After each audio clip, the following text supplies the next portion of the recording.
موت نافرمانی کی حالت میں کہیں نہ آ جائے تمہیں. کوئی ضمانت تمہارے پاس نہیں ہے کہ تم کسی گناہ کا ارتکاب کر بھی چکو گے, پھر تمہیں توبہ کا وقت بھی مل جائے گا, پھر موت آئے گی, اس سے پہلے موت نہیں آ سکتی. کیا معلوم عین اس گناہ کے ارتکاب کے دوران موت آ جائے. اور کیا یہ ممکن نہیں ہے کہ کوئی شخص بدکاری کا ارتکاب کر رہا اور عین اسی فعل کے دوران موت آ جائے؟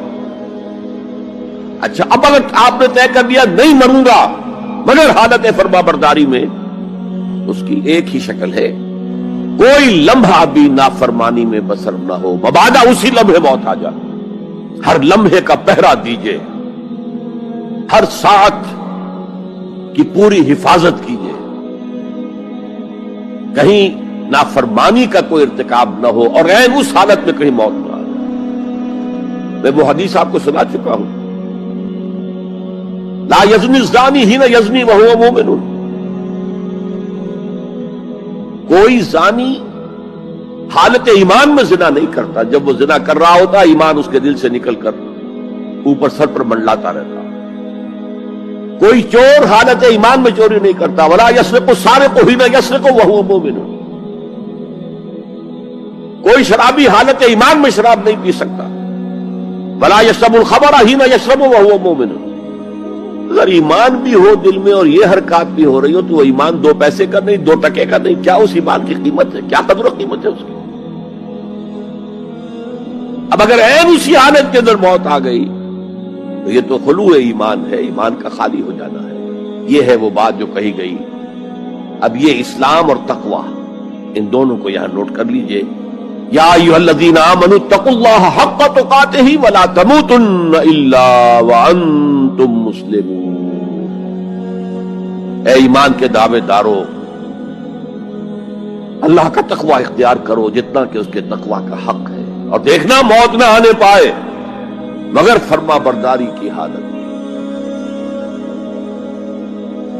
اب یہ اینٹیں اگر پختہ ہو گئی ہیں, ہم نے جہاد کے مختلف مراحل ان پر غور کیا تھا. پہلا مرحلہ کیا تھا؟ نفس امارہ کے خلاف جہاد, شیطان اور اس کی ذریت سلبی و مانوی کے خلاف جہاد, بگڑے ہوئے معاشرے کے جو پریشرز ہیں ان کے خلاف جہاد. یہ 3 جہاد کر کے کما حقہ فرض کیجئے کہ اب آپ تقوی اور فرما برداری کی روش پر راسخ ہو گئے, قائم ہو گئے. اب اگلا قدم کیا ہے؟ اب ان اینٹوں سے فصیل بنانی ہے.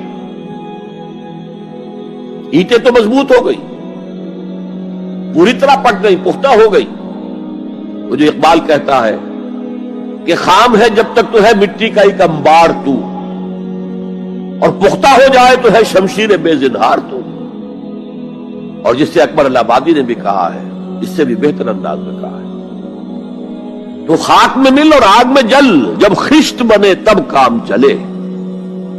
ان خام دلوں کے عنصر پر بنیاد نہ رکھ, تعمیر نہ کر.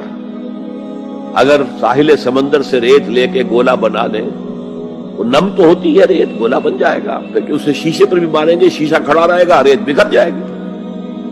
اسی گولے کو ذرا بھٹی میں ڈال کے پکا لو, روڑا بنا لو, تو خاک میں مل اور آگ میں جل, جب خشت بنے, جب اینٹ بنو گے تب کام چلے.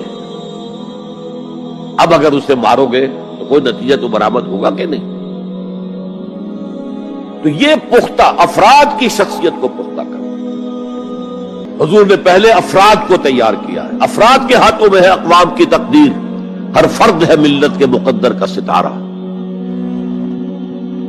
اور ہر حیث اجتماعی یا کوئی تنظیم ہو, کوئی جماعت ہو جو اسلام کی سربلندی کے لیے کام کرنا چاہیے, اسے سب سے پہلے پختہ کردار والے افراد تیار کرنے ہوں گے.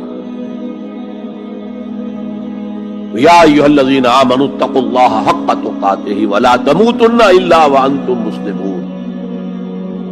اب دوسرا نقطہ کیا ہے؟ ان کو جوڑنا ہے, اب اینٹوں کو جوڑنا ہے. And for that you need a cement substance.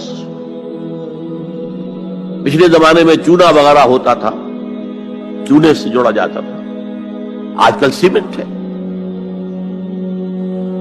اگر یہ سیمنٹ سبسٹنس مضبوط ہے تو یہ فصیل اور دیوار مضبوط ہے. اگر یہ نہیں ہے تو چاہے اینٹیں پختہ ہو تب بھی سیلاب کا ریلا آئے گا، بہا کے لے جائے گا. اینٹوں کی پختگی کے ساتھ ساتھ ان کو جوڑنے والا مورٹر جو ہے اس کو بھی مضبوط ہونا چاہیے. اس لیے دوسرا نقطہ یہ 3 نکاتی لائحہ عمل، 3 نکاتی لائحہ عمل. پہلا تقوی اختیار کرو اور اللہ تعالیٰ کی پوری فرما برداری اختیار کرو. کوئی لمحہ تمہارا نافرمانی میں نہ گزرے.